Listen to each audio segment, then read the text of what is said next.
Hey everyone, in today's video, let's talk about whether or not you should confront a narcissist. And in order to talk about this story, I'm actually going to tell you about the time that I confronted my narcissist and the time she actually confronted me because she found this channel and what I learned from it and whether or not you should do the same in your life. Now, with that being said, if you like this content, by the end of the video, consider hitting the subscribe button and helping support me as a creator by signing up for the Patreon so I can do this channel full time, which I'm so excited to do.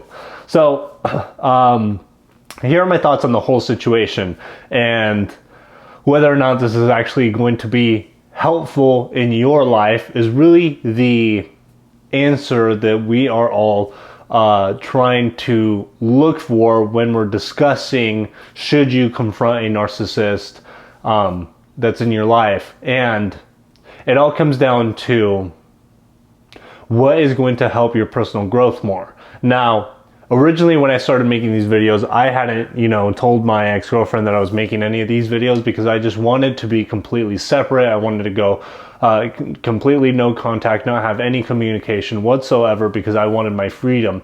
And I knew also that if I presented these videos to her, or if she was aware that I was making them, she would be very upset. And she would be upset towards me, and that was just going to put me in a bad mood and potentially discourage me from making these videos. And one of the main reasons I really didn't want to do that was because I was so encouraged and excited about making these videos because of the response that I started getting from you guys. Originally, I think I posted my first narcissistic video when I had about 30 subscribers, and maybe even less than that, really. No, actually, now that I think about it, I think I had 6 subscribers on when I started putting these videos out. And I remember I put out one video about my relationship with a covert narcissist because I was just trying to vent. And it was like my online, diary, essentially. And having 6 subscribers, that video got 150 views. I was like, okay, sweet, people must like these. So then I started making a few more videos talking about my thoughts on the subject, and before you know it, I ended up getting over 20,000 views on one of my videos, and that was the first time that this channel started gaining some traction. And because it started gaining some traction, I felt more confident. I started talking about it a little more because, I don't know, you probably don't know this because I don't say it. I don't tell anybody in my personal life that I run this channel besides maybe 2 people that are my closest best friends. So I wasn't telling anybody about this channel whatsoever, and I still don't. Just because it's like, I almost feel like it's a relationship between you and me, and because it's our relationship, I don't need to tell anybody else about it.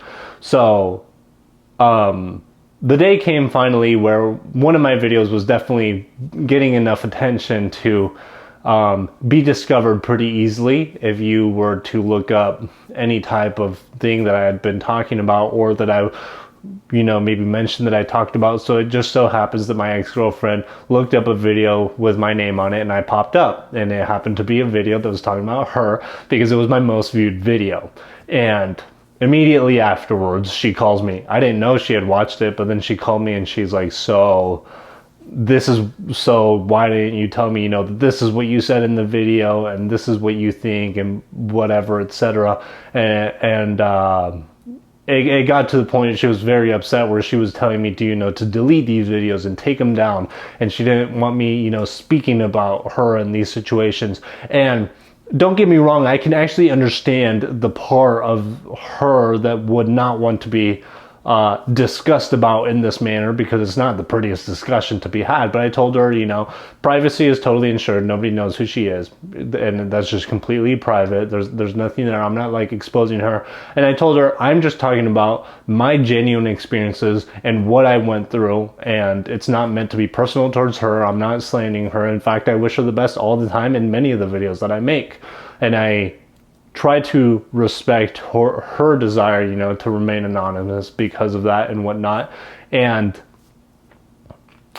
having gone through that situation where she actually came up to me, confronted me saying, these things aren't true, this is whatnot. And then, in my head thinking about the video that I made, for example, on the 20 signs to identify a covert narcissist, covert passive aggressive narcissist, I went through that list on that video. You can watch it, and I gave specific examples of how those things happened to me in my life, almost down to the exact T. And I told her, I was like, maybe you don't think you are this person, and I'm not a doctor, so maybe I can't really even say that you are this type of person, but I can tell you that what I've experienced fit under all those 20 signs that I categorized, and the red lights were checking off. So maybe I can't put a definite label on it because also I'm not a doctor, but what happened is what happened, and you can't deny that fact. So having come out of that and having gone through that experience where she came to me with this conflict and we had to discuss it, here's essentially what I learned about confronting the narcissist that's in your life. And there's going to be a couple of ways of taking this. One is that you may be feeling a desire inside of yourself to reach out to this person, and it could be for a couple of reasons. You're feeling a desire to confront this person.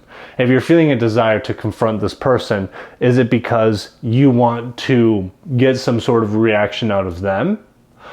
Is it, ask yourself, what is that reason for that? Is it going to, because the thing is, being a victim, you could say, I don't like to use the word victim ever, but if you have suffered and gone through these situations, the truth is that because now there is hurt involved, sometimes it feels good to be able to confront that person and say, you know what, like, this is what you have been doing and that's not cool. And there's a part of us that is satisfied when we do that. And if that is going to help you to close the loop of curiosity that's running in your mind, then it can make sense to. Because at the end of the day, what a lot of people are struggling with is going back and forth in these relationships like I did for so long. And I have struggled with that for months with her, and it took forever for me to finally stop seeing her and not hanging out with her. And the first time that, I had gone over a month without hanging out with her, it was a tough month. But a lot of it actually had to do with that confrontation, because I was able to finally say, like, hey, this is what I thought, and maybe you should look into that. Not expecting that she really ever will, not expecting any change ever, but that actually did satisfy my curiosity gap to where I feel like I don't need to go back. Now, the second thing to be aware of where you could take this is not telling the person, not confronting them. And this can also be really healthy because, as you know, any interaction you have with this person is a potential way that they get you sucked back in. And if you get sucked back in, you lose, because they're going to start triggering you.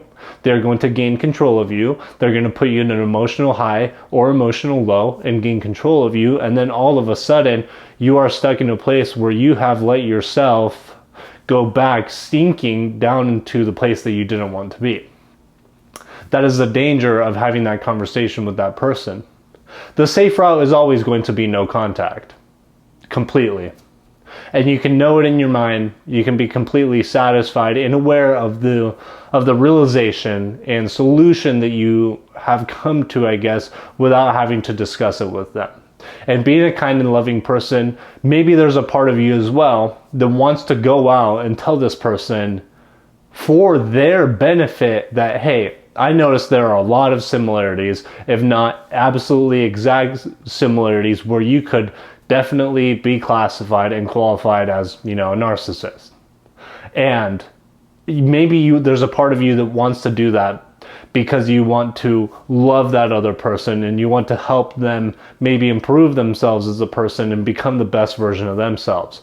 But here's the thing that I mentioned in my last video, that you can't, if somebody else wants to get fit, if somebody else wants to lose weight, you can't lose weight for the other person. The other person has to do the work on their own, and you can't do it for them. And for that reason, even if you go to this person and you tell them, hey, this is what I noticed and maybe you should look into that, there's a high probability, like in my experience, that they are going to deny it. They are going to say that is not the type of person that they are. They're going to tell you, like they told me, that you misinterpreted things, that you misunderstand things, that you blow things out of the water, and they may just try to gaslight you and tell you that what you experienced wasn't real, like what happened to me when I had that conversation with that individual. And all I had to do was stay strong to myself and know that what I was saying was what I believed to be true in my heart. And that was it. And of course I can be wrong in life, but that doesn't mean that I have to abandon what I believe is true for me.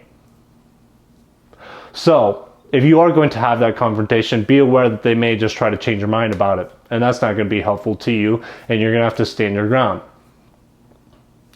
There's one exception that I can think of where my ex-girlfriend from 2 relationships ago, she saw these videos and she called me up and she apologized because she thought they were about her, and they were not. And I was like, I told her, you know, they weren't about you, but I appreciate your apology. If you feel that they were about you, you know, maybe there's something you should look into that, because if that's what you feel like you were doing, then maybe there's some healing that could happen for you if you take some time to understand why you felt that way. And I can say that my friendship with her from, 2 girlfriends ago was absolutely excellent. It's an incredible relationship. To this day, me and her are friends.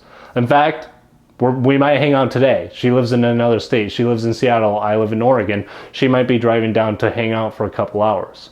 And she has done so much self-improvement and so much self-work that even though the relationship didn't work out, me and her are capable of being friends. And that is a rare exception of somebody who did have the self-awareness enough that even though she believed she could have possibly been a covert narcissist, according to the video I made, she still had the self-awareness to take responsibility, apologize, work on herself, and take the time to, she went to therapy and she took the time to study and to read books. And it's been about 4 years since me and her broke up, maybe 5 years or so.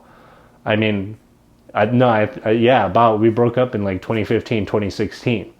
And she still apologized, and now we're great friends because she did really change the person. And that's a very rare circumstance, but it can happen. So, I like to say, don't ever lose faith in humanity, because I personally love people. I believe in you guys. I believe in myself. I think if we all believe in each other, we can all bring out the best in each other. So those are my thoughts on whether or not you should confront a narcissist. Is it going to be helpful for you to do so? Is it going to serve you and your growth and your best interest to confront that person? Be aware of the dangers, and if you choose that it is your best interest to confront that person and just have a simple conversation, then you should do it. But don't do it out of a negative intent. Don't do it to get out a reaction. Don't do it to try to prove that you were right and they were wrong. Do it out of a positive intention for your own self-growth. And if you do it with a positive intention, you're going to be good to go. You're going to be set. You're going to be much happier than if you went at it with a negative intention, because as you know, you may get gaslighted, you may get tricked, you may get triggered, and you may fall into the same situation. No contact, always going to be the safest method, but I trust you and your judgment to make the right decision for your life. Thank you so much for watching this video. If you like the content, hit subscribe. If you want to support me as a creator so I can do this full time, hit the link in the description down below so that you can sign up for the Patreon. You get exclusive content, and I'll send you a free Legend wristband. Thanks so much for watching, and I'll see you on the next one.